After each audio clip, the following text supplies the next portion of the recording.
अमर रहे, अमर रहे, अमर रहे।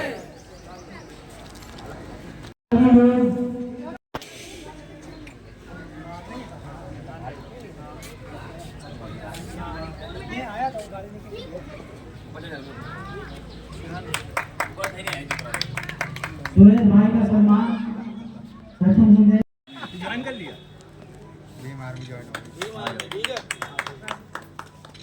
जो बाबा साहब को मानेगा सारी पार्टी ज्वाइन करेगी।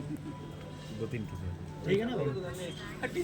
सुबह जी इस कार्यक्रम के आयोजक शिवशंकर विद्यार्थी जी, इस क्षेत्र के पार्षद अंकित मौर्य जी, मेरे साथ मंडल में आज हम सभी यहाँ पर बाबा साहब भीमराव अम्बेडकर जी का जन्मोत्सव बड़े ही हर्षोल्लास से मना रहे हैं। प्रत्येक वर्ष की भांति विद्यार्थी जी के अथक प्रयासों से और आप सबके सहयोगों से इस कार्यक्रम को सफल बनाया जा रहा है। डॉक्टर साहब के बारे में कुछ भी कहना एक सूरज को दीपक दिखाने के बराबर है। संविधान के रचयिता हैं, उन्हीं के संविधान से देश चल रहा है। उन्होंने जो भी दलित समाज था उसको प्रयास किया कि हम शिक्षित करके, उनका एक प्रयास रहा था कि प्रत्येक दलित परिवार का जो बच्चा है वो शिक्षित हो, और हमेशा उनका ये आग्रह रहा है कि शिक्षित जो समाज होगा वही भविष्य को बनाएगा।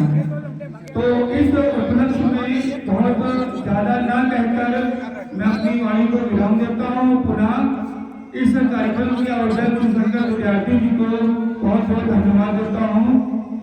भाई, छोटे भाई पिता तुल हमारे अभिभावक शिवशंकर विद्यार्थी जी राकेश पैंतन कार्यक्रम का आयोजन किया गया, और मैं देख रहा हूं तब से आइन के द्वारा सभी से आग्रह करके बुलाना पड़ रहा है। ये बहुत दुर्भाग्य की बात है कि हमारा देश आजाद हुए 75 साल हो गया, पर यहाँ के लोग भी नहीं आजाद हो पा रहे हैं। जिस महान समाज सुधारक बाबा साहब भीमराव अम्बेडकर ने अपने जीवन के पूरे से पूरे 75-80 वर्ष हम सभी को शिक्षा देने में, पढ़ाने में, हम लोगों को नौकरी देने में किस तरह आरक्षण दिया जाए, किस तरह हम लोग ऊपर आए, उन्होंने पूरा जीवन दे दिया, और हम लोगों के पास उनके लिए 5 मिनट का समय नहीं है। ये बहुत दुर्भाग्य की बात है। बहुत कम शब्दों में बात अपनी रखूंगा, पर इस माइक के माध्यम से मैं बताना चाहता हूं कि 14 अप्रैल को हम लोग हर जगह बड़ी धूमधाम से मनाते हैं, पर जिस आदमी को पीने का अधिकार नहीं उसने संविधान रच दिया। सोचो किस परिस्थितियों में कैसे उसने रचा होगा। हम लोग आज बोल रहे हैं, पढ़ रहे हैं, अच्छी शिक्षा प्राप्त कर रहे हैं, और आपके बीच आज आपका भाई पार्षद भी बनकर तैयार है, तो ये डॉक्टर बाबा भीमराव साहब अम्बेडकर की देन है। वरना हम भी कहीं गली कूचे में सड़ रहे होते, हमको भी पढ़ने का अधिकार नहीं होता, हमको भी खेलने का अधिकार नहीं होता, हमको भी शिक्षा का अधिकार नहीं होता। पर ऐसे महान पुरुष जिनको मैं भगवान की उपाधि अपनी नजरों में देता हूं, अगर मैं एक तरफ श्री राम की फोटो लगाता हूं तो आप जाके देख लो मेरे ऑफिस में एक तरफ बाबा साहब भीमराव अम्बेडकर की फोटो लगी होगी, क्योंकि वो भी हम लोग को किसी भगवान से कम नहीं है।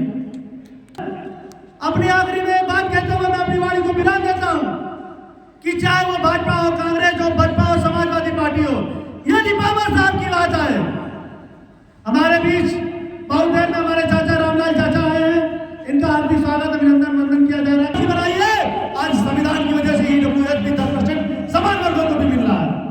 ये संविधान की देन है।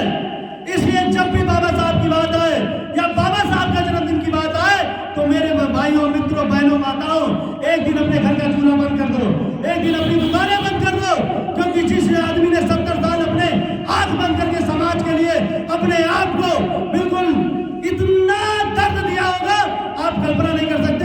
उसके लिए अगर आपके पास समय हो तो एक दिन पूरा आज समय दीजिए और धूमधाम से उसकी जयंती बनाइए।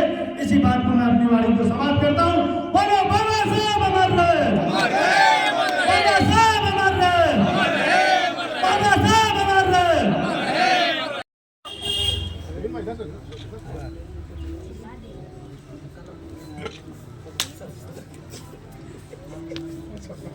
इधर आइए, कृपया चप्पल और जूता उतार कर उनके चरणों पर जा सकते हैं।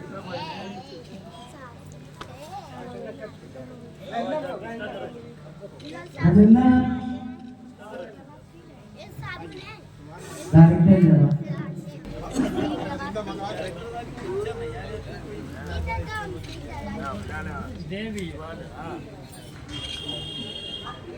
खुशी राम भाई साहब उनका स्वागत कर रहे हैं।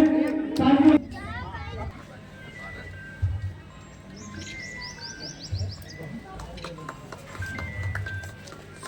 करण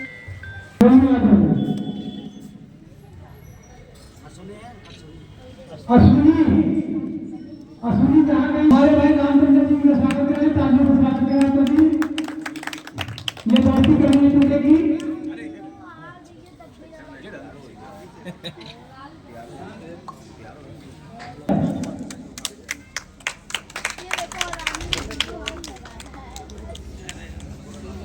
भाई हमारे वरिष्ठ नेता बड़े भाई सिकंदर विद्यार्थी जी का स्वागत क्षेत्रीय पार्षद अंकित गोयल जी के द्वारा हो रहा है। सभी लोग तालियों से स्वागत करें। तालियों से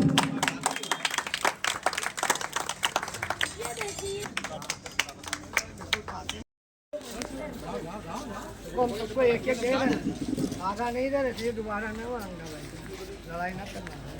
जाओ आगे जाओ आगे जाओ आगे जाओ। अभी एक एक सबको दो, फिर की मम्मी ने अभी सबको एक एक